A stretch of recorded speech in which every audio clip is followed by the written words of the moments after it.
సకురాజాకా సిటీలో ఒక bright morning అకానే నిషినో నిద్రలేచి షవర్ చేసి డ్రెస్ వేసుకోవడం లాంటి తన డైలీ రొటీన్ స్టార్ట్ చేస్తుంది. తను ఇల్లు వదిలి వెళ్తున్నప్పుడు అకానే ఇంకా తన డ్రైవర్ స్కూల్కి బయలుదేరుతారు. ఒక బ్లాక్ వ్యాన్ నిశ్శబ్దంగా వాళ్ల కార్ వెళ్ళిపోవడాన్ని గమనిస్తూ ఉంటుంది. అకానే స్కూల్కి రీచ్ అయ్యి తన అటెన్షన్ కోసం ట్రై చేస్తున్న చాలా మంది స్టూడెంట్స్ని పలకరిస్తుంది. ఎంట్రన్స్ దగ్గర తనకి అస్సలు నచ్చని ఏకైక క్లాస్మేట్ మినోరు కాగెనో ఎదురవుతాడు.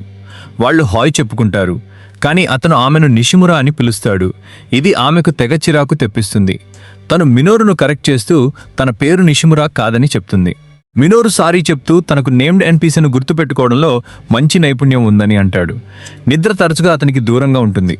ఈసారి అతను ఆమెను నిషితాని అని పిలుస్తాడు. తను సైలెంట్గా కోపగించుకుని తన రియల్ నేమ్ని మళ్లీ చెప్పి అతన్ని కరెక్ట్ చేస్తుంది. మినోరు మళ్లీ తప్పుగా నిషిమురా అని పిలుస్తాడు. దాంతో ఆ షాక్ అయిన అమ్మాయి కోపంతో రగిలిపోతుంది.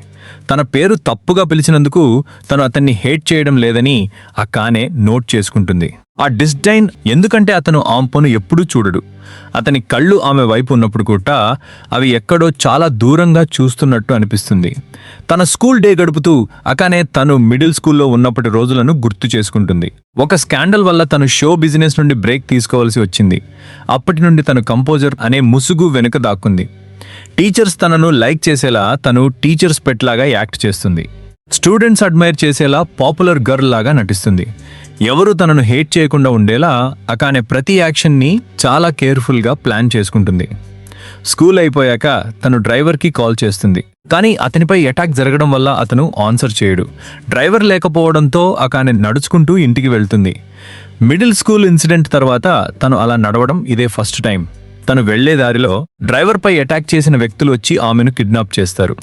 తను స్పృహ కోల్పోతున్న టైంలో కాగెనో ఒక కార్నర్ వెనుక దాక్కుని ఉండటాన్ని చూస్తుంది. అకానే ఆ తర్వాత ఒక వేర్ హౌస్లో కట్టేసి ఉండగా స్పృహలోకి వస్తుంది. ఆమె మూవ్మెంట్ని గమనించిన ఒక కిడ్నాపర్ నిషినో జైబాట్సు కూతురు నైట్ టైం ఒంటరిగా నడవకూడదని చెప్తాడు. తను ఇక్కడే ఉండాలని మరో కిడ్నాపర్ అంటాడు. రాన్సమ్ అందిన తర్వాత కిడ్నాపర్లు ఆమెను ఫ్రీ చేస్తారు. బయట కాగెనో కిడ్నాపర్ను అబ్జర్వ్ చేసి బట్టలు మార్చుకుని మాస్క్ వేసుకోవడానికి వెళ్తాడు. ఎక్కువ ఎనర్జెటిక్గా ఉన్న కిడ్నాపర్ అకానెతో కొంచెం ఫన్ చేయాలని తన కోరికను చెప్తాడు. ఇది ఆమెకు సెకండ్ కిడ్నాప్ అని, ఫస్ట్ టైం ఎవరో స్టాకర్ వల్ల జరిగిందని నోట్ చేస్తాడు. ఎలాంటి అసాల్ట్, కాగెనో రూఫ్ విండో నుండి కిందకు దూకి తన్ను తాను ఒక రూఫ్ స్టైలిష్ రఫియన్ స్లేయర్ లాగా ఇంట్రడ్యూస్ చేసుకుంటాడు.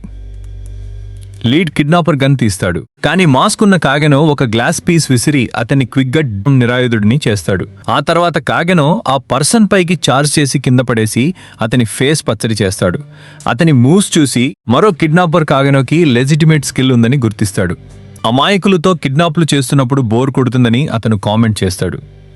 మిగిలిన కిడ్నాపర్ తను ఒక వెటరన్ అని చెప్తూ క్రోబార్లు యూజ్ చేస్తున్న కాగెనోపై అటాక్ చేయడానికి నైఫ్ రెడీ చేసుకుంటాడు. కాగెనో ఆ పర్సన్ని డిసార్మ్ చేయగలిగినప్పటికీ weight and height class disparities తేడాలు త్వరలోనే అతన్ని ఓవర్వెల్మ్ చేస్తాయి. క్రోబార్లను టోన్ఫాలాగా యూజ్ చేయడం గివప్ ఇవ్వాలని డిసైడ్ అయ్యి బదులుగా బైకర్లతో జరిగిన ఘర్షణల్లో తను కనుగొన్న క్లబ్లుగా వాటి ట్రూ పొటెన్షియల్ని ప్రెసెంట్ చేస్తాడు. ఈ కామెంట్ నుండి ఆ పర్సన్ తన అపోనెంట్ ఐడెంటిటీని గ్రహిస్తాడు. ది బాలాక్లావా బెర్సర్కర్ క్రోబార్లతో బైకర్లతో ఫైట్ చేస్తున్న పర్సన్. కాగెనో ఆ తర్వాత ఆ పర్సన్ లెగ్ బ్రేక్ చేసి క్రూరంగా కొట్టి ఫైట్ అండ్ చేసి తన ఫోకస్ అకానే వైపు తిప్పుతాడు. కిడ్నాపర్ నైఫ్ తీసుకుని కాగెనో అకానెను ఫ్రీ చేసి నెక్స్ట్ టైం మరింత కేర్ఫుల్గా ఉండమని చెప్తాడు. అకానే అప్పుడు పోలీసులకు కాల్ చేస్తుంది మరియు ఆమె ఫాదర్ తనకున్న కనెక్షన్స్ని యూజ్ చేసి ఈ కేస్ పబ్లిక్ కాకుండా స్టాప్ చేస్తాడు. నెక్స్ట్ డే అకానే స్కూల్కి వెళ్ళి కాగెనోను మళ్ళీ గ్రీట్ చేస్తుంది. కానీ అతను ఆమెను కరెక్ట్గా నిషినో అని పిలుస్తాడు. ఇన్స్టింక్టివ్గా అతన్ని కరెక్ట్ చేయబోయి అతను పేరు కరెక్ట్గా పిలిచాడని రియలైజ్ అయి ఆగిపోతుంది. అతని కళ్ళలోకి చూస్తే అతను ఈ ఒక్కసారైనా ఆమె వైపు చూస్తున్నట్టు అనిపిస్తుంది. అతను కూడా ఒక మాస్క్ వెనుక బ్రతుకుతున్నాడని తను ఫీల్ అయింది. కానీ తన అనుమానాలను ఎప్పుడూ కన్ఫర్మ్ చేసుకోలేకపోయింది.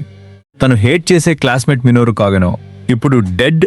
ఒక ట్రక్ రన్ డౌన్ చేయడం వల్ల కాగెనో మైండ్లోకి డీప్గా వెళ్తే తన ఫాసినేషన్ ఎప్పుడు స్టార్ట్ అయిందో అతను రీకాల్ చేసుకోలేడు. కానీ అతను ఎల్లప్పుడూ ఒక పవర్ఫుల్ బీయింగ్ కావాలని కలలు కన్నాడు. అతను తన స్కూల్ లైఫ్లో బ్యాక్గ్రౌండ్ క్యారెక్టర్ లాగా యాక్ట్ చేస్తూ తన రోజులను ట్రైనింగ్లో గడిపాడు. కాగెనో జనరల్ ఫైట్స్లో గెలిచే స్టేజ్కి రీచ్ అయ్యాడు. కానీ హ్యూమన్స్కి లిమిటేషన్స్ ఉంటాయి. అతను వరల్డ్లోనే బెస్ట్ మార్షల్ ఆర్టిస్ట్ అయిన సాయుధ సైనిక దళాన్ని ఓడించగలడేమో కానీ న్యూక్లియర్ మిస్సైల్ ముందు హెల్ప్లెస్ అవుతాడు. కాగెనో ఆ లిమిట్స్ని ఓవర్కమ్ చేయాలనుకుంటున్నాడు మరియు ఎంత కాస్ట్ అయినా సరే దాన్ని సాధించాలని డిటర్మిన్డ్గా ఉన్నాడు. ట్రక్ ఢీకొనడంతో కాగెనో ఒక న్యూ వరల్డ్లో రీబార్న్ అవుతాడు. ఇది ఇంకా ఎమర్జింగ్ టెక్నాలజీస్ ఉన్న ఒక పోస్ట్ ఇండస్ట్రియల్ రెవల్యూషన్ ప్లానెట్. ఇక్కడ రకరకాల ఫ్యాంటసీ రేసెస్ ఉన్నాయి. ఈ న్యూ వరల్డ్లో కాగెనోకి మ్యాజిక్ ఇంకా డెడికేటెడ్ సబార్డినేట్స్ గ్రూప్ లభించాయి. ఇప్పుడు అతను తన ప్రీవియస్ లైఫ్ గోల్ని లివ్ చేయాలనుకుంటున్నాడు. తెర వెనుక నుండి సీక్రెట్గా స్ట్రింగ్స్ లాగే పప్పెట్ మాస్టర్గా ది ఎమినెన్స్ ఇన్ షాడో లాగా ఉండాలనుకుంటున్నాడు.